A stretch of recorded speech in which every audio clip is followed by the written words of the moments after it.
여성에게 있어 가슴은 여성미를 듬뿍 발산할 뿐만 아니라 남성에게 성욕을 일으키게 하는 매력 포인트이기도 하죠. 성기를 제외하고 가장 성감이 풍부한 곳이기도 한 가슴은 클리토리스보다 더 흥분된다고 하는 여성이 있을 정도로 쾌감 지수가 매우 높습니다. 그런데 사실 가슴 자체는 지방으로 이루어져 있기 때문에 요도 자극이 아니고서야 가슴을 움켜쥐는 등의 애무는 그리 큰 흥분을 주진 않습니다. 그럼 요도만 집중 공략하면 되는지 물어보시는 분들이 계시는데 그건 또 아닙니다. 섹스의 고수들이 어떻게 가슴을 공략하는지 알아보도록 하겠습니다. 1. 마사지하듯 부드럽게. 가슴 애무는 부드럽게 근육을 풀어주듯 마사지하는 느낌으로 시작합니다. 손바닥 전체를 이용해 가볍게 누르면서 가슴 전체를 원을 그리듯 애무합니다. 바깥쪽에서 안쪽으로 원을 그리는 것이 좋습니다. 특정 부위에 포인트를 두지 않고 손바닥 전체로 가벼운 압력을 느낄 수 있도록 조절하며 가슴 애무를 하는 방법입니다. 지그시 누르면서 원을 그리는 가슴 애무 방법인데 한 번씩은 강하게 누르는 것을 반복하는 것이 좋습니다. 가슴 중 민감한 부분이 있다면 쇄골 아래로 유방의 곡선이 시작되는 지점, 즉 겨드랑이와 가슴이 만나는 곳인데요. 이 부분을 가볍게 혀로 핥아 자극하면 여성이 쾌감을 느낄 수 있습니다. 팁! 남성이 위에 있는 남성 상유에서는 한 손으로 가슴을 애무하고 다른 한 손은 성기를 애무하는 방식으로 응용합니다. 동시에 애무를 할 때 동작이 복잡하면 여자도 남자도 섹스에 집중하기 힘들어지기 때문에 가슴 전체를 감싸주듯 부드럽게 만지는 것이 좋습니다. 여성 상유의 자세에서는 남성의 두 손을 이용하는 것이 포인트입니다. 2. 유도 애무. 유도는 아주 예민하여 강한 자극에는 오히려 반감을 일으킵니다.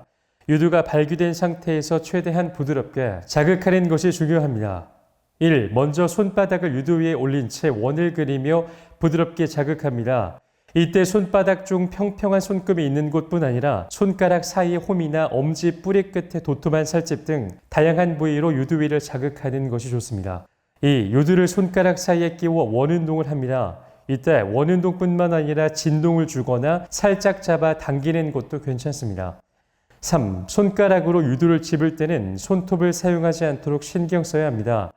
발기된 유도는 작은 자극에도 예민하니 강도를 잘 조절하며 손가락 끝을 비비거나 위아래로 잡아당깁니다. 유도를 애무하는 데 좋은 것은 사실 손보다 혀입니다. 점막으로 이루어진 혀와 입술은 유도와 비슷한 성질을 갖고 있기 때문에 더 효과적인데요. 혀 끝으로 유도 끝을 눌러 유도가 파묻히도록 만들거나 유도 주변에서부터 원을 그리며 점점 유도 쪽으로 핥아 나가는 것도 좋습니다. 유두 빨기. 유두 주변의 유륜을 혀끝으로 쓸어주다가 아이가 모유를 먹는 것처럼 입안에 넣고 빨아들이면 여성은 모성 본능을 느껴 남성을 끌어안아 줄 것입니다. 입안에 유두를 넣은 채 혀끝으로 차거나 감싸주며 집중적으로 자극해주면 좋습니다. 치아로 유두를 살짝 깨무는 것도 추천합니다. 팁! 한쪽 유두를 입으로 애무하면서 다른 쪽 유두는 침을 적셔 손가락으로 부드럽게 자극하면 양쪽을 모두 애무받는 느낌을 받아 흥분을 더 고조시킵니다. 보너스! 와이프를 흥분시키는 가슴 애무 꿀팁 3가지. 1. 딥키스를 할 때 백허그, 성기를 삽입한 상태에서의 가슴 애무는 효과 만점입니다. 또 여자들은 백허그를 아주 좋아합니다. 부드럽게 가슴 애무까지 함께 하면 금상첨화죠. 2. 가슴을 애무할 때 부드러운 목소리로 칭찬의 말을 해봅니다. 팁! 가슴이 예뻐, 섹시해 등 말 한마디로 와이프의 마음까지 애무해준다면 효과는 배가 될 것입니다. 3. 손과 혀뿐 아니라 페니스 혹은 얼굴로 가슴을 애무합니다. 팁! 유두 끝에 귀도를 갖다 대거나 코끝 혹은 뺨을 가슴에 닿게 하여 마찰합니다. 성, 몸, 마음, 정신, 포브레인 행복대학으로 초대합니다. 포브레인 생활 수행으로 행복 박사 되세요.